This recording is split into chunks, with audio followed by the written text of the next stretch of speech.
And they're coming off a 3-and-out, my friend. I think they've got to look at that play sheet and go to a spot that they haven't gone before. Time to shake things up a little bit to try and get this offense moving. Okay, so how do you do that? How do you shake things up? You look at what you've called before, realize it hasn't worked so something well, else. And maybe you try and find one of those special plays from one of your better players, and maybe try and hit something big and get things going in the excitement area. It's a loss of 2 there, bringing up 2nd down.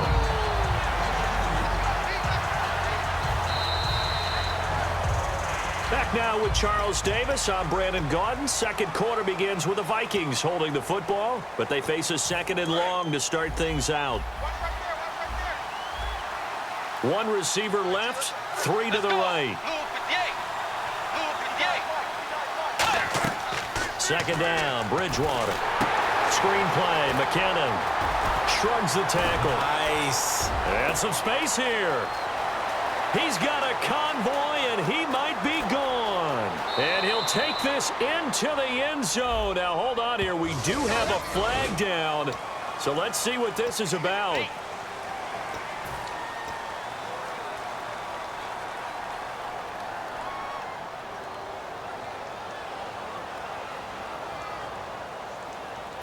And following the penalty on the offense, it brings up 2nd and 9.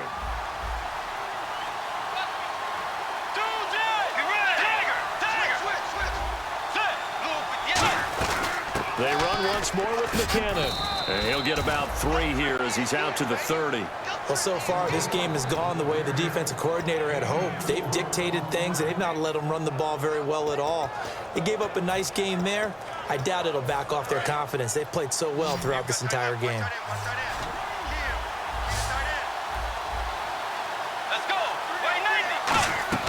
To throw, Bridgewater. Oh, it's a screen pass. That's complete.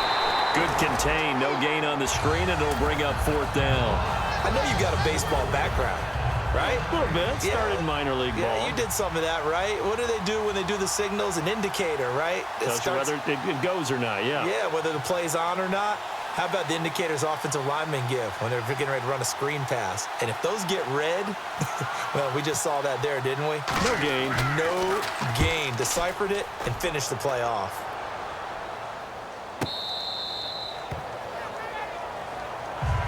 Carolina getting set to take the field. And they will simply, Charles, be looking to duplicate what they did last drive when they were able to push it in for 6. And they hope it'll be that easy, right? To be able to take exactly what happened before, replicate it. They may have to make a few additional changes along the way because I'm sure the defense will make some adjustments, but they've got to have great confidence having scored the last time out.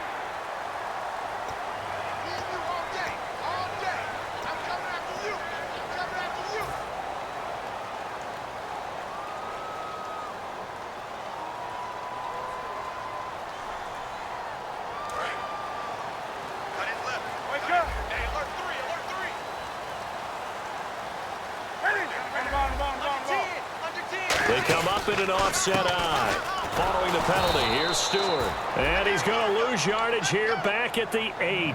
A loss of a full 3 yards, and now it's 2nd down. The evaluation process in today's NFL does not take into account as much bulk as it does speed, and that's what we're seeing with the linebacker position.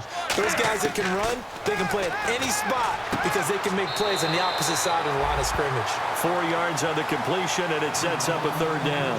And when you're playing a quarterback with some experience and some moxie, you enter the danger zone when you decide to blitz him because if he's able to diagnose as he did on that play, he can hurt you downfield. He reads defenses so well, doesn't he? He really does, and the best part about that play for him, I don't think that was his primary target. I don't think so either. I think he had the read, figured out where the blitz was coming from, and went to a secondary target for a really nice game.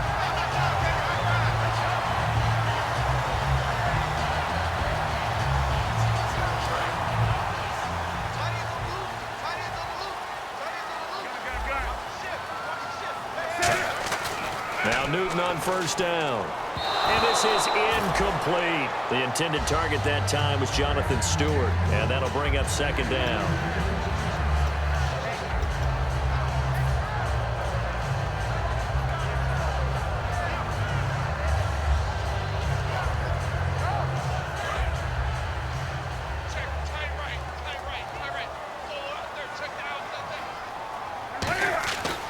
back to the air. Newton on second down.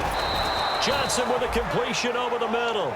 So he loses 3 yards there. Now third down.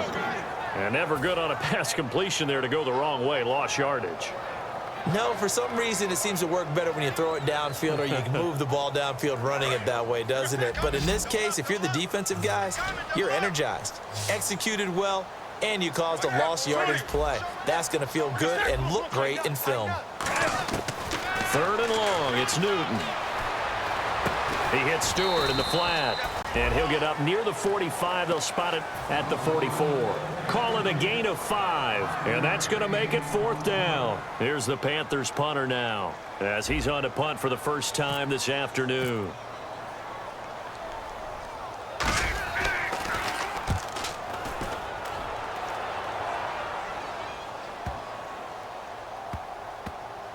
Oh, and what a play on special teams here. This is going to be down inside the 5, all the way down at the 2-yard line. And now out comes Minnesota. And a tight game after punting last time. See if they can get something going on this drive. As they head to the field now, with the game this close, you've got to feel there's a sense of urgency for them going on offense right now. But they have to do it without letting panic creep in and affect their play. Now McKinnon to start the drive. And he's going to be taken down shy of the 5-yard line. 2 yards on the carry there, and it'll be second down. When we talk about Luke Kuechly, you can't talk about his overall game without talking about his intelligence and how he controls the whole defense. He quarterbacks that defense, and at times will actually make checks, just like a quarterback would on offense to get them into the right defense. They definitely were on that play. How about that finish? Holding that to a minimal gain. He was trying to get it to Jerick McKinnon there, and that'll make it third down. It's a tried-and-true formula, and I don't think it'll change for as long as we play football. If someone's trying to throw the ball and you can put pressure on them and make it tough, that's only going to help your defense. Yeah, he's since being hurried. He got rid of it before taking the hit, but incomplete.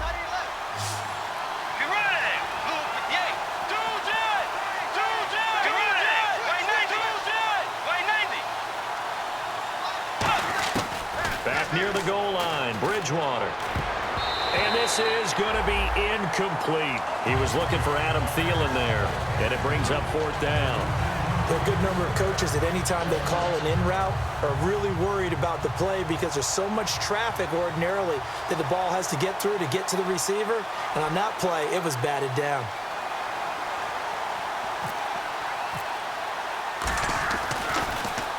And he's able to get it out of there, and this is a pretty good kick. Here's Ginn. 21 yards. Well done on the return. And possession will switch hands, first and 10. And the Panthers coming out now. And they'll be looking to avoid what happened last time, which is punting the football. But when you look at how teams play the game, that complementary football comes into play. How do I take care of my defense? How do I take care of my offense? Well, the defense is taking care of them in a lot of ways. Now it's time for the offense to jump things up and help their defense out. Give them a little bit of rest. Yeah, it's time for them to give them a rest. You took the words right out of my mouth.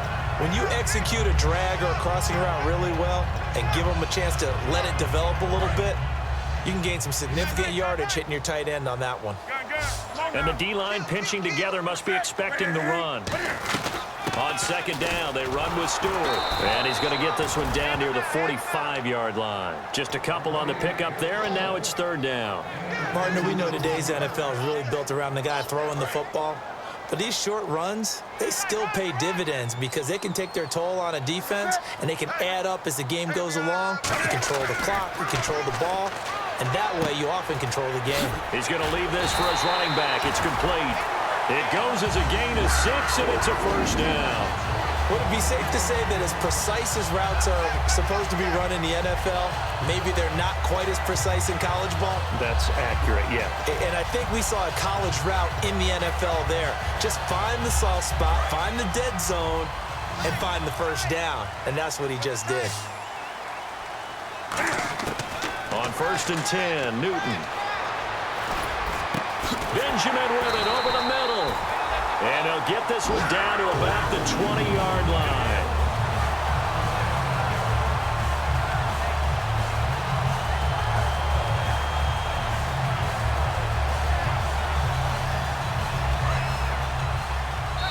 And time for us to take a break here in the booth. Back with more from Charlotte after this. So here we go, 1st and 10 now.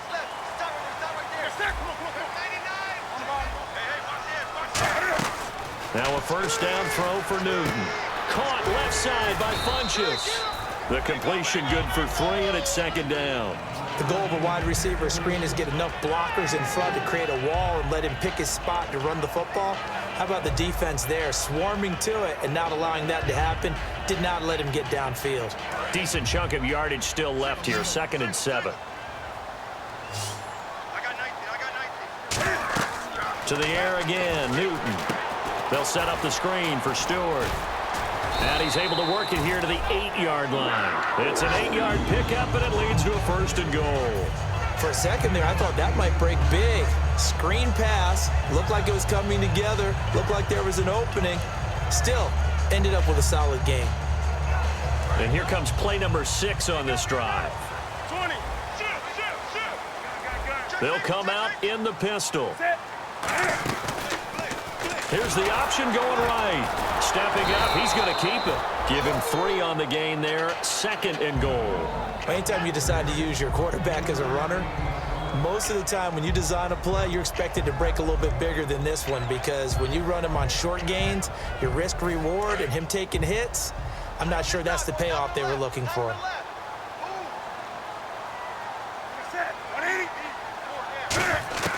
Here's Newton now on 2nd down. Dancing to his left. And he will score. Touchdown, Panthers. Cam Newton, his 2nd touchdown of the game, his 3rd on the year. And the Panthers have taken the lead. And he's got it. It's now a 14-7 ball game.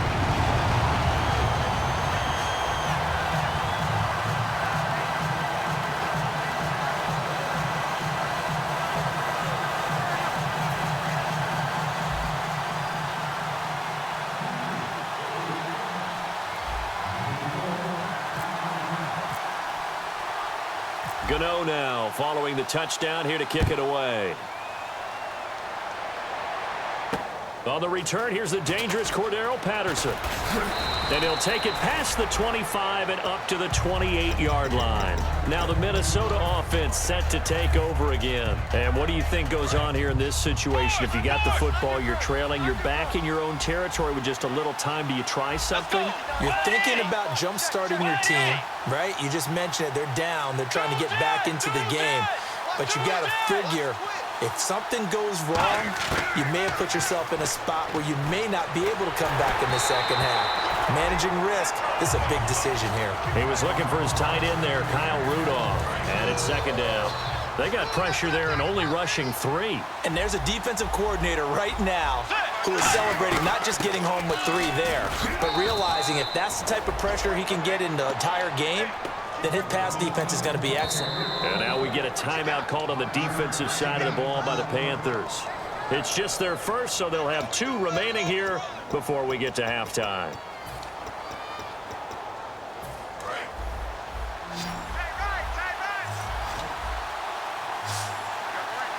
Let's go. Tiger. Get ready. Looks like the defense in press coverage here. They'll run it now out of the gun. And the Panthers are going to take another timeout. So that means they're down to 1 remaining here as we head toward halftime. Charles Johnson's stock in trade is coming off the edge and getting to the quarterback. But he knows how to make some of those subtle moves inside to help in the run game, and he did it right there. He's an athlete back in high school, played football, basketball, track, so he's a mobile guy. Mobile guy, made a nice play against the run. And it's taken in at the 9.